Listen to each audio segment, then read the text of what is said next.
My name is Tomer Sidi. I moved to Canada 3 years ago to accomplish a childhood dream to become a professional wrestler. I actually moved here from Tel Aviv, Israel, small country, big problems. Not a lot of wrestling going on over there. I'm 24 years old right now and still in the quest of living my dream.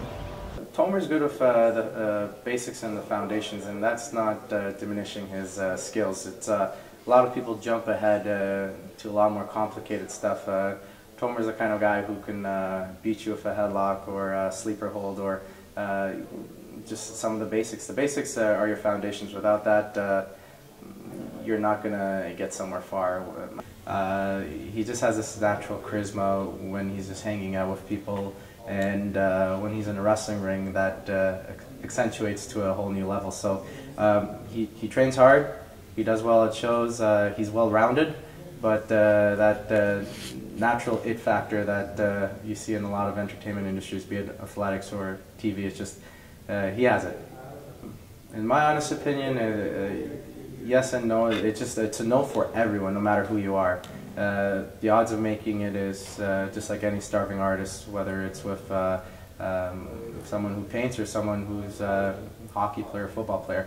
But your drive and your hunger for it, and Tomer has it. He's done tryouts and camps. He's taken that extra step that not a lot of other people do, and those tryouts and camps, it leads to connections and it also leads to a lot of experience. And he's taking that right foot forward, so hopefully the answer is yes. First time coming into this school, I remember it was pretty fascinating because we don't have kind of like wrestling schools in Israel, and just watching a real ring for the first time felt kind of like, wow, this is close to my dream kind of thing. I thought the ring's like a mattress, and when I fell on it and I got almost like a concussion, I was like, wow, this is kind of weird and hard. How am I going to do this? I left everything for this thing and it hurts. For me, it feels like I want it the most, but you can never know who really wants it the most. Probably the guy who's going to get there one day is the guy that or wanted it the most or had very good luck, one of the two. I start doing my stretches, meditating, see who my opponent is today.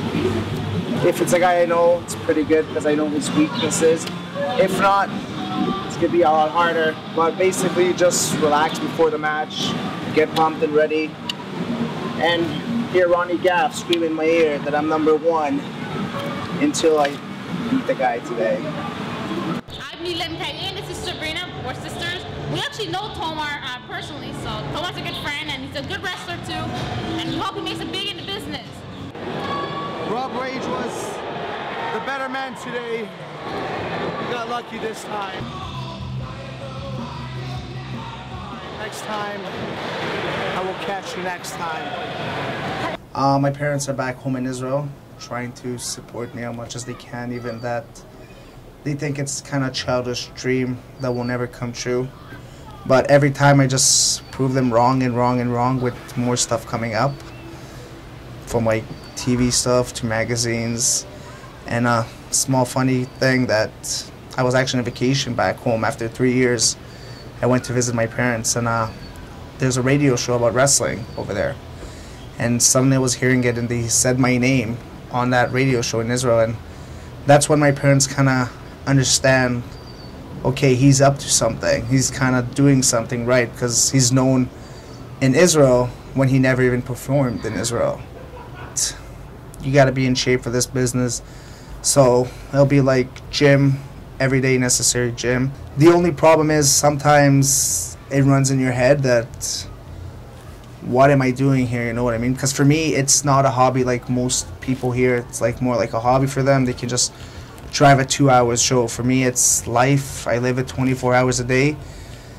I'm sacrificing all my life, basically, to become a professional wrestler and try to accomplish a dream. Everybody has to be realistic and have a deadline for everything there is, because the chances to get to the major leagues is pretty hard and pretty not that big to get to major leagues.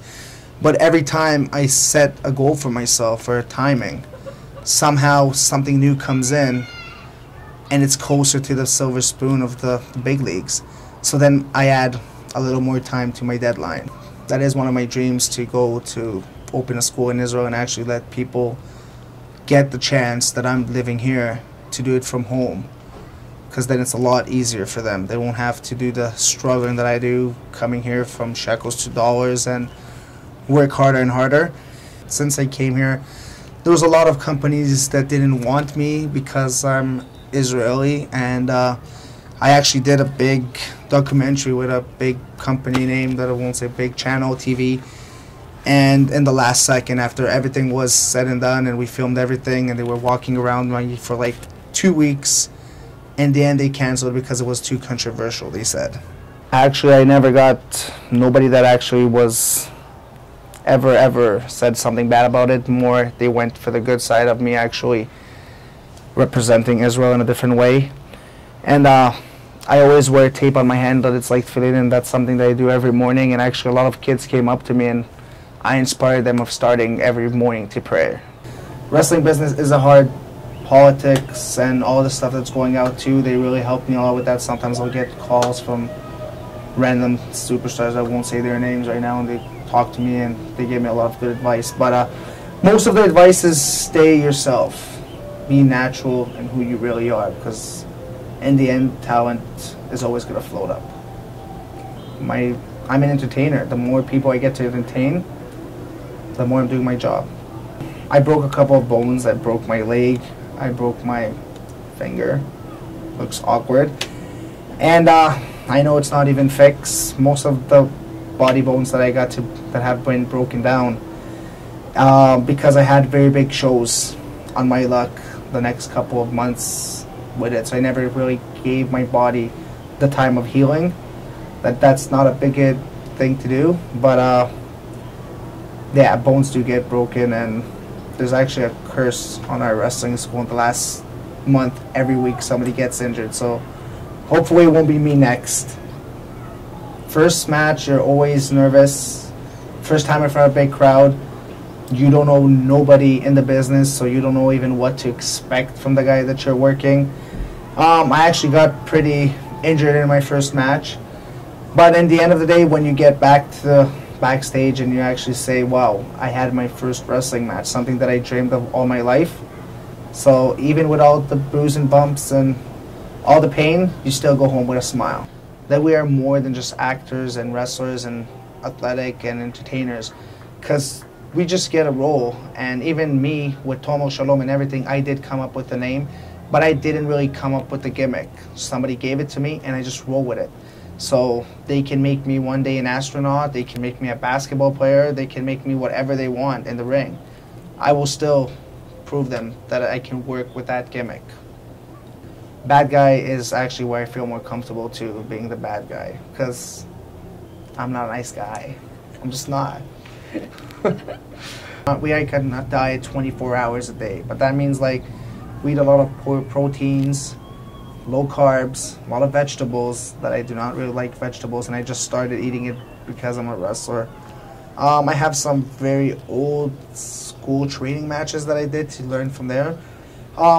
You learn the best from actually watching your mistakes, and that's something that I didn't really realize in the beginning. So I never really was recording my matches for the first 2 years. I have good friends in the business that actually would watch my match, and the second I come back, they will tell me exactly what I did right and wrong. But at the end of the day, only you can really judge yourself of what you like to do and what you don't like to do. So it's always good watching your matches and learning what's your bad parts. My mom wishes I was the doctor or the lawyer, but I'm a pro wrestler.